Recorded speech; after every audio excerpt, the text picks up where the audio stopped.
예. 예, 오늘 우리가 함께 나눌 하나님의 말씀은 시편 19편입니다.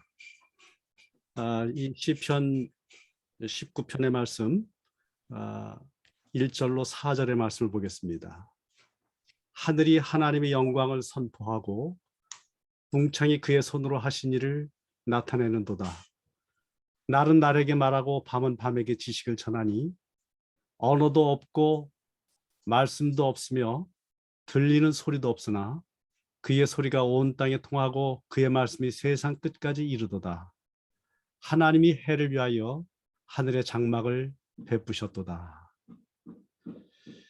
여기 시편 19편은 찬양시로 분류가 되고 있습니다. 히브리 시문학의 특징인 평행법, 은유법, 지규법 이와 같은 것들이 아름답게 잘 사용이 되고 있어서 기독교 문학가 중에 뛰어난 분 C.S. 루이스, 그분이 시편 4색이라고 하는 책을 졌는데 한번 꼭 읽어보시기를 좀 권합니다. 근데 바로 그분의 책 가운데에 시편 19편이 시편 전체에서 가장 위대한 시요, 세상에서 가장 위대한 시 가운데 하나라고 생각한다. 이렇게 이분이 표현을 했습니다. 우리는 이미 시편 19편이 속해 있는 한 구조를 보게 되었어요. 저번에 시편 15편부터 24편은 하나의 아름다운 구조를 형성하고 있습니다. 누가 하나님의 거룩한 산에 가서 설 것인가 하는 질문이 15편에 등장하고 24편에 바로 어떤 사람이 그곳에 가서 서게 될 것인지에 대한 말씀과 함께 문들아 너희 머리를 들지어다 영광의 왕이 들어가시로다. 영광의 왕과 함께 그 하나님의 거룩한 시온 성에 들어가게 될 하나님의 백성들의 모습을 이야기하고 있습니다. 바로 이 시편의 맨 핵심, 그 전체 구조 가운데 중심이 토라시입니다. 바로 하나님의 거룩한 율법에 관한 시가 되겠습니다. 시편 19편을 보게 되면 두 부분으로 또는 세 부분으로 나눌 수가 있는데 두 부분 구조를 보면 1절부터 6절을 보게 되면 피조물을 통해서 드러나는 창조주의 영광입니다. 7절부터 14절은 기록된 토라의 말씀을 통해서 드러나는 여호와의 영광입니다. 여기 시편 19편을 보게 되면 먼저 피조 세계를 통해서 드러나는 하나님의 영광인데 이것은 하나님의 자연 계시라고 할 수가 있겠습니다. 그리고 토라에 대한 말씀이 나오는데 그것은 특별 계시라고 할 수 있겠습니다. 우리들에게 신앙의 그 첫 걸음일 뿐만이 아니라 정말 원숙한 신앙의 길에 들어서게 해주고 또 유지하게 해주는 아주 얄팍하면서도 굉장히 의미 깊은 말씀이 있는데 정로의 계단입니다. 이 정로의 계단 10쪽 시작하자마자 이 말씀은 이렇게 시작하지요. 천년계와 계시는 둘 다 하나님의 사랑을 증거한다. 하늘에 계신 우리 아버지는 생명과 지혜와 기쁨의 근원이시다. 천년계의 기이하고 미묘한 것들을 보라. 그리고 그것들이 인류뿐 아니라 모든 생물의 필요와 행복에 얼마나 적당한가를 생각해 보라. 온 땅을 비추는 일광과 적시는 우로 산과 바다와 들, 이 모든 것은 조물주의 사랑을 우리에게 말하고 있다. 이렇게 말하고 있습니다. 이 라론델 이분은 천년계로부터 우리는 하나님의 손과 발을 볼 뿐이다라고 말했습니다. 천년계가 아무리 아름답다고 하지만은 이 천년계가 갖고 있는 일반 계시가 갖고 있는 자연 계시가 갖고 있는 아주 그 분야는 지극히 적습니다. 그냥 하나님의 손과 발을 볼 뿐입니다. 그런데 우리가 특별 계신 하나님의 말씀 토라를 열었을 때만 우리는 하나님의 마음을 볼 수가 있습니다.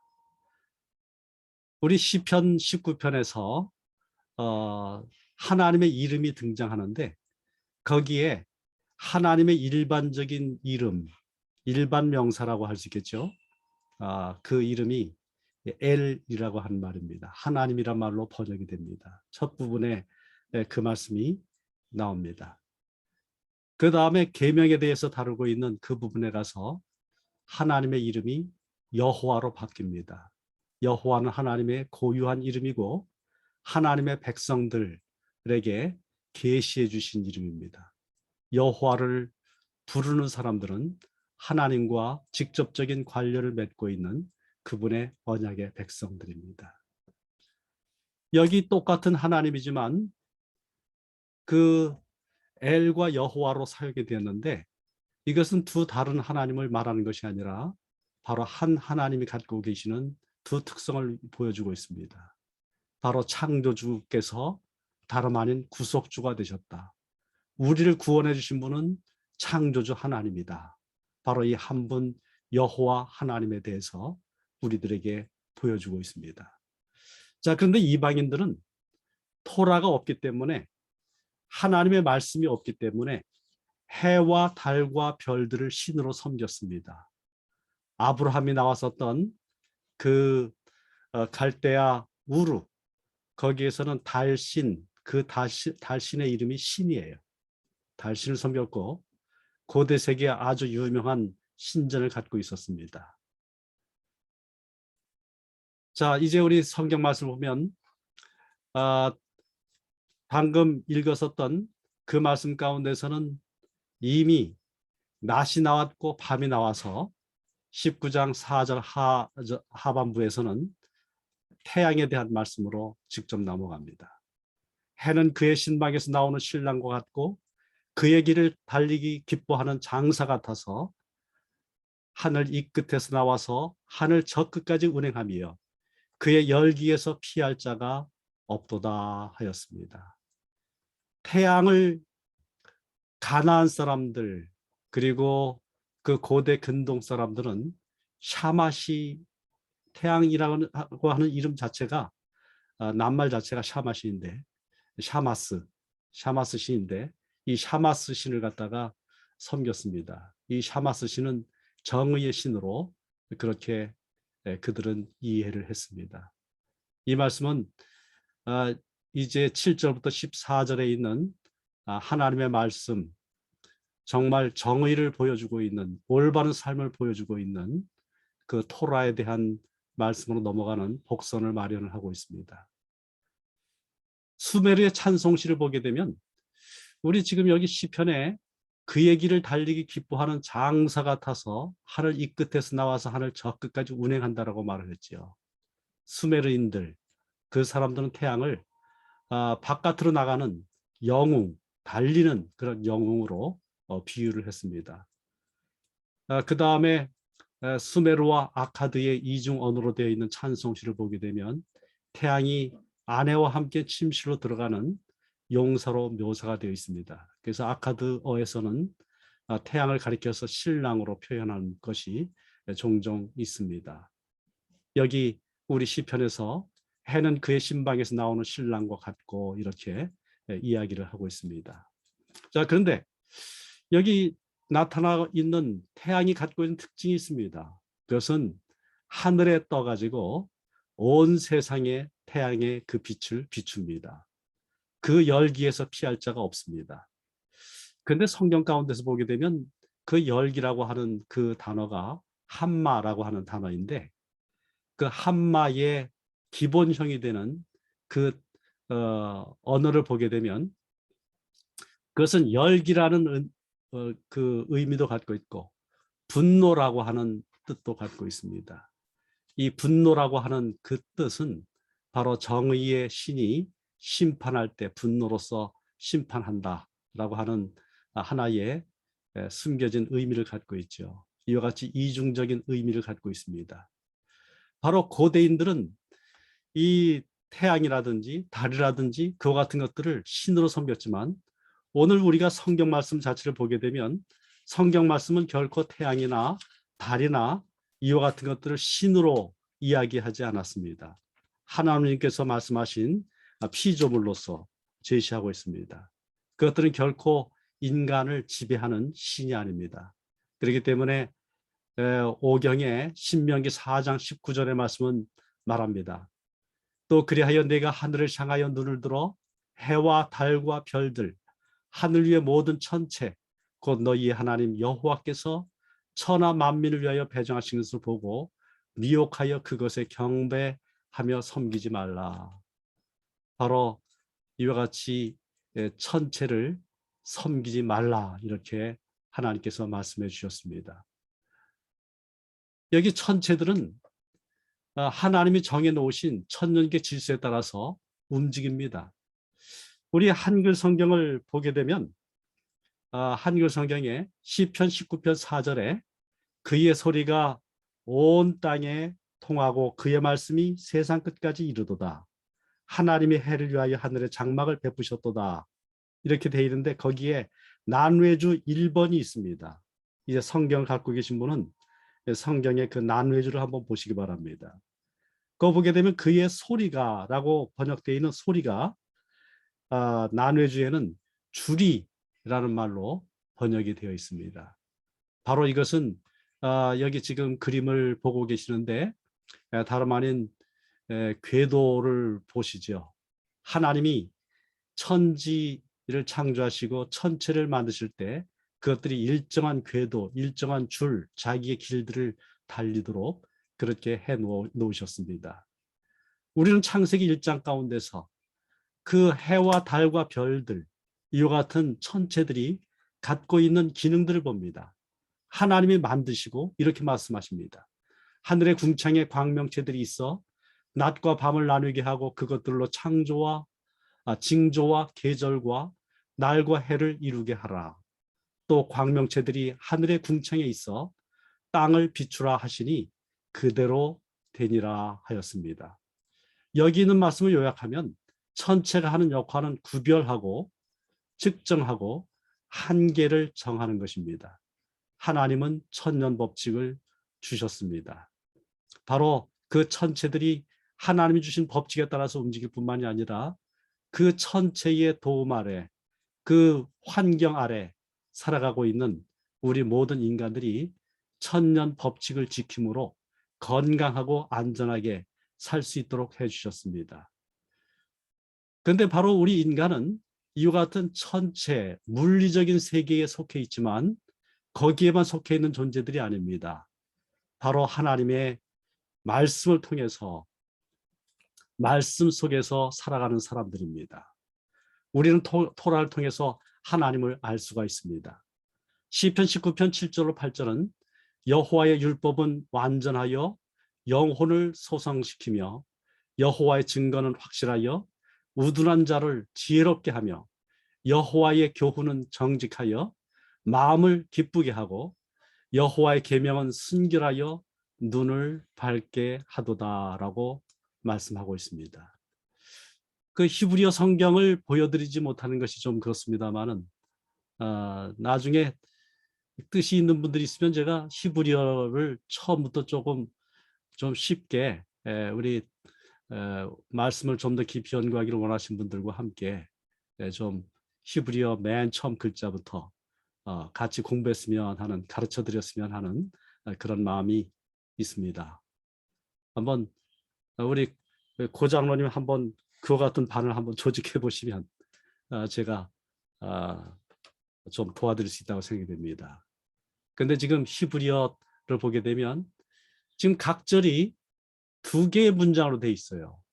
여호와의 율법은 완전하여 영혼을 소성시키며 하나, 여호와의 증거는 확실하여 우둔한 자를 지혜롭게 하며, 이래가지고 7절이 됐죠. 두 개의 문장이 들어갔어요. 여호와의 교훈은 정직하여 마음을 기쁘게 하고 여호와의 계명은 순결하여 눈을 밝게 하시도다. 이렇게 딱딱 잘랐는데 7절부터 9절 가운데 있는 말씀 보게 되면 각 절에 5개의 단어씩으로 들어가 있습니다. 각 절이 5개의 단어로 5개의 단어 또 5개의 단어 이렇게 해서 10개씩의 단어로 들어가 있어요. 이렇게 여호와의 율법을 완전한 영혼으로 소성시키며가 5단어입니다. 여호와의 증거는 확실하게 우둔한 자를 지혜롭게 하며 그것도 5단어. 뒤에 나오는 것들도 다 마찬가지로 5단어로 되어 있어요. 이것들은 다름 아닌 모세 오경을 암시하는 것으로 학자들은 해석을 합니다. 또 그렇게 해석을 할 수가 있습니다.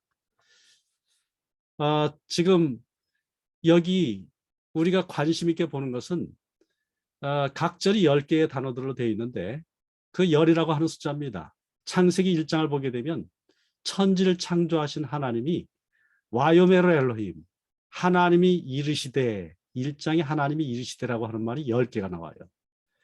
하나님이 이르시되라고 하는 10개의 말씀으로 물리적 세계를 창조하신 그 하나님이 이제 10계명의 말씀이셨어요. 그런데 10계명의 말씀은 10개의 말씀이다 하는 직접적인 히브리어를 옮기면 10개의 말씀이다 이렇게 번역할 수가 있습니다.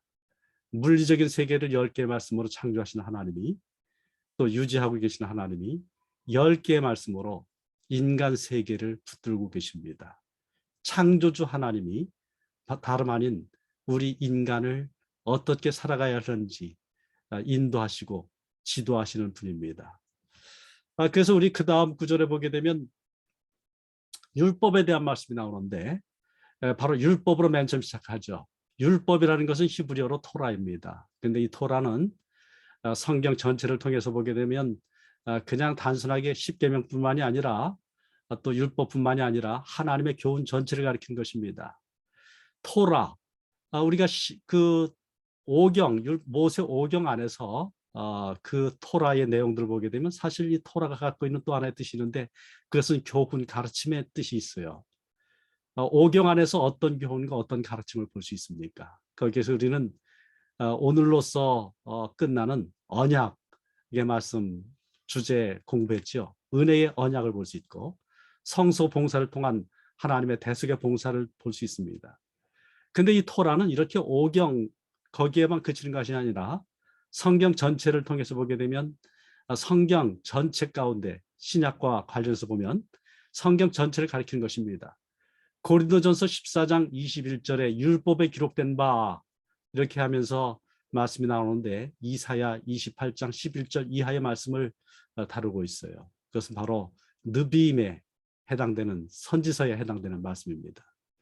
히브리 성경은 토라, 느비임, 케투빔이 나오는데 고린도전서 14장 34절에 율법에 이른 것 같이라고 하는 말이 나오는데 거기서는 창세기 3장 16절의 말씀 토라 부분을 다루고 있습니다. 그리고 요한복음 10장 34절에 율법에 기록된 바라고 하는 말씀이 나오는데 시편 82편 6절을 언급하고 있어요. 바로 이 부분은 케투빔입니다. 토라, 느빔, 케투빔. 이것은 구약 성경 전체를 가리키는 말씀이고 우린 신약 시대에 성경이 기록되었던 그 시대에 구약 성경밖에 없었다는 것을 인식하면 성경 전체를 이 토라가 대표하는 것을 볼 수 있습니다. 그러면 이 토라가 갖고 있는 그 근본적인 기능이 무엇인가? 우리가 어떻게 구원받아야 될는지 하나님께서 그 구원의 길을 세세하게 우리들에게 가르쳐주시는 교훈서입니다. 바로 하나님의 말씀은 말씀을 통해서 우리들에게 구원이 이루어왔어요. 하나님의 계시는 말씀 속에 있습니다. 하나님은 이사야 55장 11절을 말씀하십니다. 내 입에서 나가는 말도 이와 같이 헛되이 내게로 되돌아오지 아니하고 나의 기뻐하는 뜻을 이루며 내가 보낸 일에 형통함이니라. 하나님의 뜻을 이룹니다. 하나님이 말씀하신 것은 모두가 다 이루어집니다. 근데 바로 이 하나님의 말씀, 이 토라가 어떠한 역할을 하는가? 여호와의 율법은 완전하여 영혼을 소성시킨다고 하였습니다. 영혼을 소성시킨다고 하는 그 말 가운데 사용된 소성시키다라고 하는 그 말은 영혼을 돌아오게 한다라고 하는 뜻을 갖고 있는데 바로 히브리어의 슈브라고 하는 단어가 사용되었습니다. 이 슈브는 돌아오게 한다. 그렇기 때문에 그것을 회심시킨다, 회개케 한다 그런 의미를 갖고 있는데 참된 회심과 참된 회개가 지향하는 목표가 무엇입니까? 그것은 단순히 마음만 돌이키는 것이 아니라 마음을 돌이켜서 하나님과 교제하도록 함으로 영혼을 회복시키는 일을 하는 것이 바로 이 회개와 회심의 참된 의미입니다. 하나님과의 교제를 회복해서 우리 영혼이 온전하게 되는 것. 바로 우리 영혼이 제자리로 돌아와야 되겠어요. 영혼이 제자리로 돌아오지, 영혼이라고 하는 그 말은 네페시인데 그것의 기능은 활력의 자리입니다. 이 영혼이 낭망하면 슬픔 가운데 빠지고 걱정 가운데 빠지고 죄책감이 자리를 잡아서 결국 우울증에 빠지고 그 속에 계속 그 몰두하다 보면은 이제 세상 살 마음까지 사라지게 만듭니다. 그런데 바로 여호와의 율법, 하나님의 말씀이 우리를 살려주신다고 하였습니다. 영혼을 소성시키신다. 우리 이 소성의 그 의미를 좀 더 잘 보여주고 있는 하나 예가 있는데, 삼손이 1,000명의 사람들을 나귀 턱뼈를 가지고 그 블레셋 사람들을 쳐부쉈죠. 그렇게 하다가 그가 심히 목이 말라서 이제 하나님께 말합니다. 내가 목말라 죽어서 할례 받지 못한 자들의 손에 떨어져 죽겠습니다. 그때 하나님이 우묵한 곳을 딱 터뜨리시니까 거기서 물이 솟아나왔어요. 그래서 그 솟아나온 그 물을 삼손이 마시고, 그 다음에 사사기 15장 18, 19절에 있는 말씀에 정신이 회복되어라고 하는 말씀이 있습니다. 여기 회복되어라고 하는 그 또 소생하니 바로 그 말씀이 슈브라고 하는 단어입니다. 목말라 죽을 것 같았던 그 사람, 또 그냥 그대로 있으면 패배해서 목마르면 어떤 힘도 쓸 수가 없지요. 그런데 그가 간절히 이 목말랐을 때에 하나님을 향하여 부르짖었을 때, 하나님을 찾았을 때에 하나님께서 물을 제공해 주셨습니다. 토라가 바로 이와 같은 기능을 합니다. 우리가 하나님께 목말라 할 때 우리들이 어디로 가겠습니까? 우리가 열심히 기도하지요. 그런데 우리들의 기도가 단순하게 그냥 부르짖는 것만으로 되지 않습니다. 우리들의 기도가 하나님의 말씀을 찾고 찾을 때에, 그 말씀을 읽을 때에, 그 말씀을 마음속에 받아들일 때에 우리는 거기에서 놀라운 기적을 경험합니다. 생명수를 경험합니다. 자, 이와 같이 하나님의 구원을 경험하는 그 시원한 경험을 했을 때에, 그때 우리는 이와 같은 간증을 보게 됩니다. 여호와의 교훈은 정직하여 마음을 기쁘게 하고, 이 기쁨이라는 것은 단순한 기쁨이 아니라 여호와의 말씀, 하나님을 체험할 때 이르러오는 기쁨입니다. 시편은 아예 처음부터 그렇게 이야기했어요. 복 있는 사람이 누구인가? 악한 자들의 꾀에, 그 다음에 악한 자들의 삶에 참여하는 사람이 아니라 오직 여호와의 율법을 즐거워하여 그의 율법을 주야로 묵상하는 자더라. 바로 하나님의 율법을 주야로 묵상하는 사람들, 그 사람들이 정말 즐겁기 때문에 그렇게 할 수 있는 것 아닙니까? 하나님을 섬기는 일, 의무이기 때문에 강제적으로 되어지는 것이 아니라 기쁨과 즐거움으로 섬기고, 기쁨과 즐거움으로 하나님께 경배하는 것입니다. 이와 같은 것들은 우리가 하나님의 말씀에 대한 새로운 인식, 말씀이 우리 속에 살아 움직일 때 경험할 수 있는 것입니다.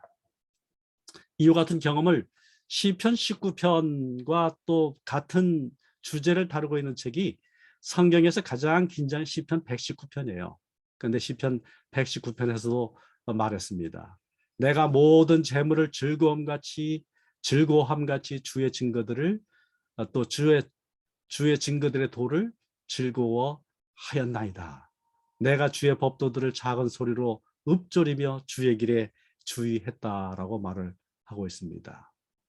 바로 이와 같이 하나님의 법을 즐거워하고 기뻐하는 사람, 그 사람들은 단순하게 우리 인간의 마음이 악으로 계속 기울어져 있고 하나님으로부터 피하여 숨는 것이 바로 죄된 본성인지라, 우리가 근본적으로 변화되지 않으면 이렇게 즐거워하고 기뻐할 수가 없습니다.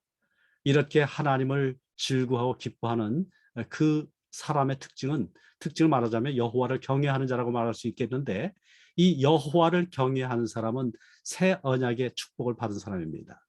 시편 19편 9절로 10절은 여호와를 경외하는 도는 정결하여 영원까지 이르고 여호와의 법도는 진실하여 다 의로우니 금 곧 많은 순금보다 더 사모할 것이며 꿀과 송이꿀보다 더 달도다 그랬습니다. 여기 그 금들을 갖다 이렇게 쌓아놓았는데 금 색깔이 여기 지금 노랗게 빛나죠. 또 송이꿀도 노란색입니다.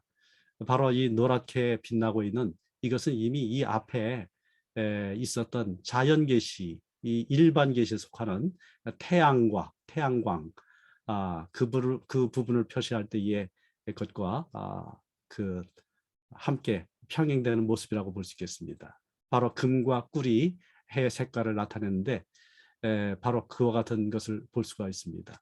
그런데 우리는 여기에서 아까 그 태양을 우리가 신으로 여기지는 않지만은 그 태양을 통해서 보여지고 있는 바 하나의 심판의 이미지를 보게 될 때에 그 심판 앞에, 심판의 열기 앞에, 심판의 분노 앞에 피하여 숨을 사람이 없습니다. 그런데 우리가 심판의 분노, 심판의 열기, 이와 같은 것에서 피하여 숨을 수 있는 그 피난처가 무엇인가? 하나님께서 그 피난처를 준비해 놓으셨는데 그것이 다름 아닌 하나님의 말씀입니다. 하나님의 말씀 안에서 우리는 온전한 피난처를 얻게 됩니다. 19편 9절에 여호와를 경외하는 도는 정결하여 영원까지 이르고라고 말씀하고 있어요. 영원까지 이르려면 그 여호와의 도를 또 여호와를 경외하는 사람, 그 같은 사람이 영원까지 살 수 있는데 이와 같이 영원까지 살게 하는 그 언약이 바로 새 언약입니다. 어떻게 합니까? 바로 그 새 언약은 옛 언약처럼 돌베기로 한 것이 아니라 우리들의 마음속에 그 언약을 기록을 하고 그리하여 하나님이 우리 하나님이 되고 우리가 그분의 백성이 되는 것입니다. 예레미야 31장 33절에 말씀했는데 32장 40절에 바로 이 영원한 언약에 대해서 말을 하고 있어요. 내가 그들에게 복을 주기 위하여 그들을 떠나지 아니하리라 하는 영원한 언약을 그들에게 세우고 나를 경외함을 그들의 마음에 두어 나를 떠나지 않게 하고 여호와 하나님을 경외하는 사람들, 진정한 경외자는 하나님의 새 언약 가운데 있는 사람만 그렇게 할 수 있습니다. 그러면 새 언약 가운데서 하나님께서 우리 마음속에 하나님의 법을 새겨 놓으시고 우리가 즐거이 법을 섬기도록 하는데 이 법이 어떤 법이냐? 바로 예수님께서 이 땅에 오셨을 때 예수님은 법을 어기는 자처럼 그렇게 여김을 받으셨고 그리하여 법을 어겼기 때문에 그들이 세워놓았던 여러 가지 장로들의 유전을 어겼기 때문에 또 그들이 세워놨던 안식일의 법을 어겼기 때문에 예수님은 사형에 해당하는 사람으로 인식이 되었습니다. 그런데 예수님은 오늘 우리들에게 우리가 섬겨야 될 참된 법이 무엇인가를 그분의 생애를 통해서 그리고 그분의 가르침을 통해서 가르쳐 주셨습니다. 인간의 유전이 아니라 하나님의 교훈을 우리가 섬기는 것입니다. 본질적인 것은 하나님의 교훈입니다. 누가복음 16장 17절에 그러나 율법의 한 획이 떨어짐보다 천지가 없어짐이 쉬우리라고 말씀했습니다. 오늘 우리들에게 있어서 하나님은 우리 마음속에 하나님의 법을 새겨주시고 예수 그리스도를 통해서 율법을 순종하는 삶이 결코 율법주의적인 억압하는 멍해가 아니라 참된 기쁨이라는 것을 또 기쁨으로 이 법을 지키게 된다는 것을 시편을 통해서 말씀해 주고 있습니다. 시편 19편 10절에 금 곧 많은 순금보다 더 사모할 것이며 꿀과 송이꿀보다 달다고 하였습니다. 어떻게 이와 같은 일이 가능할까요? 토라는 회심시키는 역할을 합니다. 여기 시편 19편 11절부터 13절에 있는 말씀이에요. 또 주의 종이 이것으로 여기 말하고 있는 이것은 이 앞에 나타나 있는 토라를 말하는 것이죠. 우리는 여기에 율법이라고 하는 말씀으로 했습니다마는 여기에 비슷비슷한 말들이 다 있어요. 여호와의 증거, 여호와의 교훈, 여호와의 계명, 여호와를 경외하는 도, 또 여호와의 법도 이와 같이 비슷비슷한 말들이 다 있습니다. 어쨌든 이 모든 것들을 뭉뚱그려서 하나님의 말씀이라고 이렇게 이해를 하게 된다면 우리가 하나님의 말씀을 통해서 경고를 받고 이것을 지킴으로 상이 큽니다. 자, 그러면서 이제 한 가지 질문을 던져요.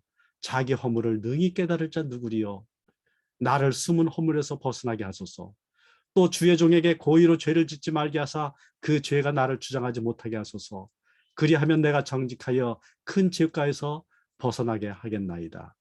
토라는 두 가지의 기둥을 갖고 있습니다. 그 기둥은 첫 번째는 은혜의 보상입니다. 우리는 이것을 칭의의 선물이라고 할 수 있겠죠. 또 하나는 도덕적 거룩을 요구하고 있습니다. 성화의 의무라고 할 수가 있겠습니다. 바로 이 칭의라는 것은 무엇입니까? 내가 잘못됐다는 것을 깨닫는 거예요. 죄에 대한 깊은 자각, 양심의 깨달음, 또한 이와 같은 것을 하나님의 말씀을 보게 될 때에 우리 마음속에 깨닫게 됩니다. 그렇게 되면 하나님의 성령께서 역사하셔서 하나님과의 바른 관계를 크게 사모하도록 만들고 우리 마음속에 정말 회개할 것이 없는 회개가 이루어지도록 참된 마음으로 고백하고 참으로 회개하도록 해주십니다. 자, 회개라는 것은 무엇입니까? 우리가 이 회개라는 것은 하나님이 모르고 있는 것을 갖다가 그 이야기 거기에다가 알려드린 것이 아니에요. 우리의 실상을 아시는 하나님께 있는 그대로 펼쳐놓고 하나님의 자비와 은혜를 받아들인 것입니다. 우리는 정말 뿌리 깊은 죄성을 갖고 있는 존재들이에요. 자기 허물을 능히 깨달을 자 누구리요? 나를 숨은 허물에서 벗어나게 하소서. 숨은 허물. 사람들의 눈에 가려져 있지만은 얼마나 많은 헛된 생각들이 잘못되고 죄악된 생각들이 우리들 가운데서 지나가고 있습니까? 또한 그와 같은 일들을 우리가 얼마나 많이 범하고 있습니까?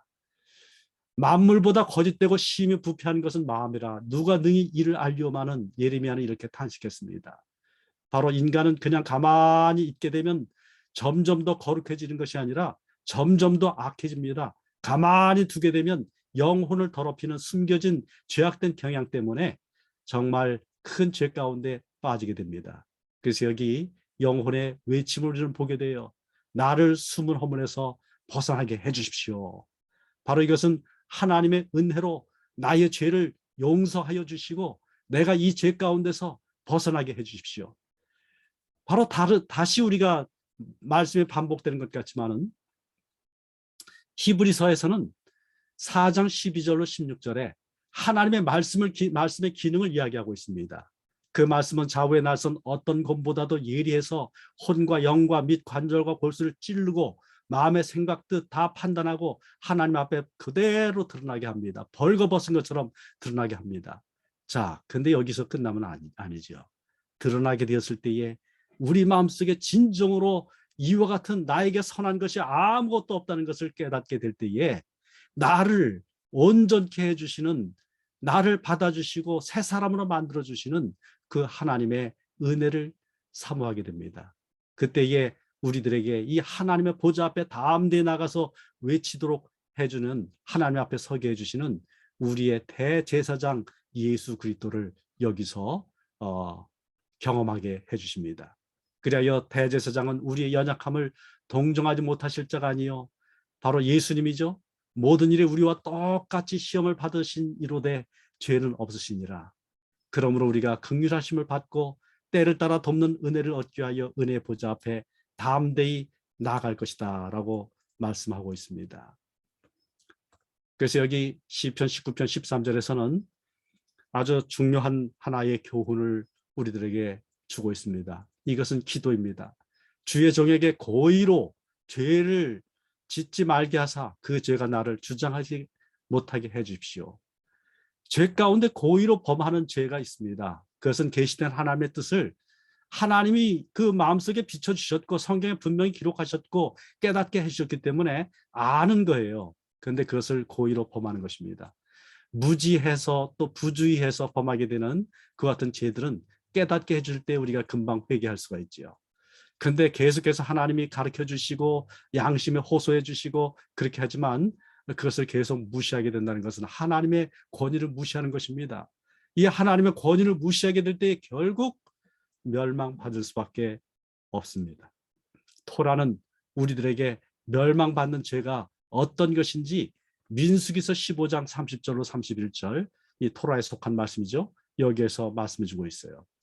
본토이든지 타국이든지 고의로 무엇을 범하면 누구나 여호와를 비방하는 자니 그의 백성 중에서 끊어질 것이라. 그런 사람은 여호와의 말씀을 멸시하고 고의로 범하는 사람은 여호와의 말씀을 멸시하는 사람이에요. 그의 명령을 파괴하였은즉 그의 죄악이 자기에게로 돌아가서 온전히 끊어지리라 말했습니다. 바로 이것이야말로 용서받을 수 없는 죄입니다. 회개하기를 거절하는 죄가 용서받을 수 없는 죄입니다. 신약 성경에서도 고의적으로 계속해서 범죄하는 것에 대해서는 용서를 약속하지 않고 있습니다. 예수 그리스도는 우리를 온전히 어떤 죄든지 온전히 용서하시고 깨끗하게 해주시기 위해서 오신 분이신데 히브리서 10장 26절 27절은 말합니다. 우리가 진리를 아는 지식을 받은 후 짐짓 죄를 범한 즉 다시 속죄하는 제사가 없고 오직 무서운 마음으로 심판을 기다린 것과 대적하는 자를 태울 맹렬한 불만이 있다라고 말을 하였습니다. 회개하기를 거절하는 죄. 여기 우리는 그리스도를 통해서 본질적으로 죄가 어떤 것인지를 알고 죄에서 해방되는 길, 바로 예수 그리스도를 통한 구원과 회복의 즐거움을 알았습니다. 그래서 히브리서 10장 28절 29절 계속해서 말합니다. 모세법을 폐했을 때 두세 증인으로 말미암아 불쌍히 여김을 받지 못하고 죽었거든 하물며 하나님의 아들 짓밟고 자기를 거룩하게 한 언약의 피를 부정하게 여기고 은혜의 성령을 욕되게 하는 자가 당연히 받을 형벌은 얼마나 무겁겠느냐. 너희는 생각하라. 오늘 하나님께서 우리들에게 하나님의 은혜 안에서 예수 그리스도를 통해서 천국을 이 땅에서 이미 경험하게 해주셨고 현재적으로 하늘을 누릴 수 있는 축복을 주셨습니다. 요한복음 17장 3절 말씀에 영생은 곧 유일하신 참 하나님과 그의 보내신 자 예수 그리스도를 아는 것